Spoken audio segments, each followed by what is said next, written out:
কোটা সংস্কার আন্দোলনের আরও দুই সমন্বয়ক ডিবি হেফাজতে।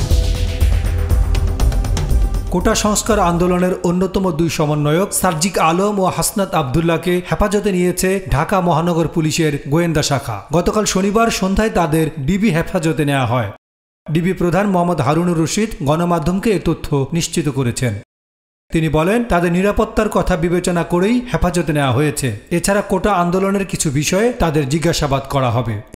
এর আগে গত ২৬ জুলাই বিকেলে রাজধানীর ধানমন্ডির গণস্বাস্থ্য নগর হাসপাতালে চিকিৎসাধীন আন্দোলনের সমন্বয়ক নাহিদ ইসলাম ও আসিফ মাহমুদকে তুলে নিয়ে যায় সাদা পোশাকে থাকা আইনশৃঙ্খলা বাহিনীর একদল সদস্য। এই সময় আসিফের সঙ্গে থাকা আরেক সমন্বয়ক আবু বাকের মজুমদারকেও তুলে নেওয়া হয়। পরে রাতে ডিবির পক্ষ থেকে তাদের হেফাজতে নেওয়ার কথা জানানো হয়। নাহিদ, আসিফ ও বাকের এখনও ডিবির হেফাজতে আছে।